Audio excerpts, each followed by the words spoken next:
अस्सलाम वालेकुम बच्चों, कैसे हैं आप सब। उम्मीद है आप सब खैरियत से होंगे। आज हम अपना शुरू करते हैं लेसन एक वर्ड प्रॉब्लम से। तो चलिए शुरू करते हैं हम कि वर्ड प्रॉब्लम हमारे पास है क्या। लिखा हुआ है कि जी the lengths of the two ropes are 24 metres and 14 metres respectively. यानी कि हमारे पास दो रस्सियाँ हैं। एक रस्सी की लेंथ जो है वो 24 मीटर्स है और दूसरी रस्सी की लेंथ जो है वो है 14 metres. If Ali wants to cut the ropes into pieces of equal length without any rope left, अगर अली उन रस्सियों को इक्वल लेंथ में कट करना चाहता है कि कोई भी रस्सी का हिस्सा ना बचे, find out what will be the maximum length of each piece. तो बताइए कि मैक्सिमम लेंथ हर रस्सी के हिस्से की क्या होगी। अब आपने यहाँ पर ये हमारे पास जो है वर्ड प्रॉब्लम आ गई। तो सबसे पहले अगर आप क्वेश्चन को देखें तो यहाँ पर हमारे पास जो पहला हिंट आता है वो है कट का। अब कट से हमें वाज़ा होगा कि ये ना तो एडिशन है ना ये मल्टीप्लिकेशन है, या तो ये डिवीजन होगी या ये सब्ट्रैक्शन होगी या एचसीएफ होगा या एलसीएम होगा। अब हम देखते हैं कि हमारे पास इसमें दूसरा हिंट क्या है। वो कहते हैं कि if Ali wants to cut the ropes into pieces of equal length without any rope left. ठीक है जी। अब आपको याद होगा कि डिवीजन में और सब्ट्रैक्शन में हमारे पास कुछ ना कभी डिवीजन में रिमाइंडर बच जाता है और सब्ट्रैक्शन में करके भी हमारे पास कोई ना कोई वैल्यू आती है। लेकिन यहाँ पर वो कहते हैं कि विदाउट एनी रोप लेफ्ट, यानी कि हमारे पास रिमाइंडर में या बचना कोई वैल्यू नहीं आनी चाहिए। इसका मतलब है कि यहाँ तो ये एचसीएफ होगा या अब एलसीएम होगा। अब हमने फाइंड आउट करना है कि ये एलसीएम है या एचसीएफ है। तो हम दोबारा इस स्टेटमेंट की तरफ आएंगे जिसमें लिखा हुआ है find out What will be the maximum length of each piece। यानी हमने क्या फाइंड आउट करना है, मैक्सिमम लेंथ। मैक्सिमम हम किस में मैक्सिमम क्या कहते हैं, सबसे बड़े को। ठीक है, तो मैक्सिमम लेंथ में हमारे जहन में क्लिक करेगा एचसीएफ, यानी कि हाईएस्ट कॉमन फैक्टर हमने इसमें फाइंड आउट करना है। अगर वो यहाँ पर कहता मिनिमम लेंथ तो हम क्या करते हैं, हम करते लीस्ट कॉमन मल्टीपल यानी कि एलसीएम। लेकिन यहाँ पर उसने हमसे क्या कहा है, find out what will be the maximum length. तो हम मैक्सिमम लेंथ फाइंड आउट करेंगे, यानी कि हम इस क्वेश्चंस को एचसीएफ की तरह हैंडल करेंगे। अब हमारे पास क्या है, पहली रोप की हमारे पास हम लिख लेते हैं। हमारे पास उसने डाटा क्या दिया हुआ है, तो डाटा उसने हमें दिया हुआ है, डाटा दिया हुआ है लेंथ ऑफ वन रोप,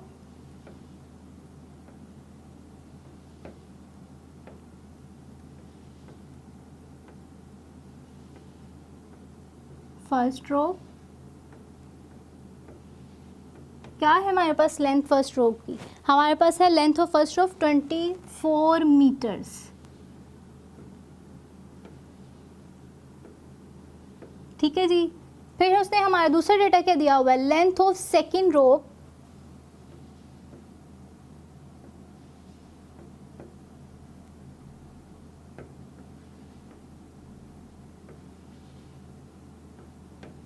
हमारे पास उसकी क्या लेंथ है, हमारे पास उसकी लेंथ है 14 मीटर्स। ठीक है जी।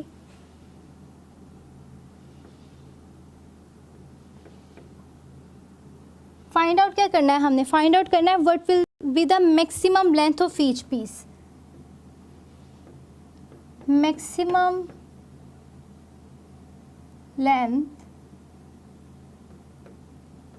Of each piece.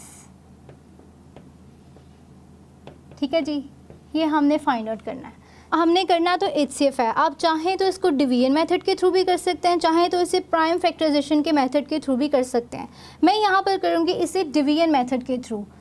तो हम क्या करेंगे, 24 और 14 में से बड़ा कौन सा है, 24 हमारे पास बड़ा नंबर है, तो मैं क्या करूँगी 24 को बना दूँगी डिविडेंड और 14 को मैं बना दूँगी डिवाइज़र। ठीक है जी। अब आपने क्या करना है, जैसे हम डिवीजन करते हैं या एचसीएफ में हम जैसे करते हैं, अब मैंने देखना है 14 के टेबल में 24 आता है, तो हम देख लेते हैं। यहाँ पर हम 14 का टेबल लिख लेते हैं। 14 इंटू 1 इक्वल्स 14, 14 इंटू 2 इक्वल्स 28। तो आप देखेंगे कि 14 के टेबल में 24 नहीं आता।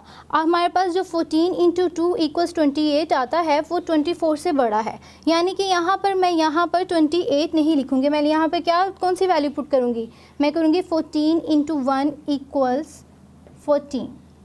ठीक है जी। अब हम इसको करेंगे माइनस, 4 में से 4 माइनस करें, हमने राइट साइड से शुरू करनी होती है सब्ट्रैक्शन। 4 में से 4 माइनस करें तो हमारे पास आता है 0, और 2 में से 1 माइनस करें तो हमारे पास आता है 1, तो हमारे पास ये बन जाएगा 10। अब आपने देखना है कि जो रिमाइंडर की वैल्यू है वो जो है डिवाइज़र की वैल्यू से छोटी है, तो हम क्या करेंगे, जैसे हम इसे करते आए हैं, हम क्या करेंगे, हम 10 को बना देंगे डिवाइज़र और 14 को बना देंगे हम डिविडेंड। अब हमने देखना है कि 10 के टेबल में 14 आता है या नहीं आता। अगर नहीं आता तो 14 से छोटी वैल्यू कौन सी आती है, तो हम यहाँ पर देख लेते हैं। 10 into 1 equals 10 and 10 into 2 equals 20। ठीक है जी। हमारे पास क्या है, 10 इंटू 2 इक्वल्स 20 है, जो कि 14 से एक बड़ी वैल्यू है। यानी हम क्या करेंगे, हम लेंगे 10 इंटू 1 इक्वल्स 10। मैं यहाँ पर 10 इंटू 1 इक्वल्स 10 ले लूँगी। ठीक है जी। अब आपने क्या करना है, माइनस करना है। राइट साइड से हम माइनस करेंगे, 4 में से 0 माइनस करें तो हमारे पास क्या आंसर आता है, 4 ही, क्योंकि किसी भी चीज़ से 0 माइनस करें या ऐड करें हमारे पास जो नंबर होता है वही नंबर हमारे पास नीचे आता है। और 1 में से 1 माइनस करें तो आता तो हमारे पास 0 है। लेकिन हम लेफ़्ट साइड पे 0 पुट नहीं करते, क्योंकि 0 की लेफ़्ट साइड पे कोई वैल्यू नहीं होती। जब अगर 0 राइट साइड पर आए तब उसकी वैल्यू होती है। अगर आप इसे यहाँ पर लेफ़्ट साइड में नहीं भी लिखते तो कोई बात नहीं है। ठीक है जी। अब मैं क्या करूँगी, जो मेरे पास जो रिमाइंडर आया है वो है डिवाइज़र से छोटा, तो मैं क्या करूँगी, मैं फिर इसको 4 को बना दूँगी डिवाइज़र और 10 को मैं बना दूँगी डिविडेंड। अब आपने क्या करना है, अब आपने देखना है कि 4 की टेबल में 10 आता है या नहीं आता।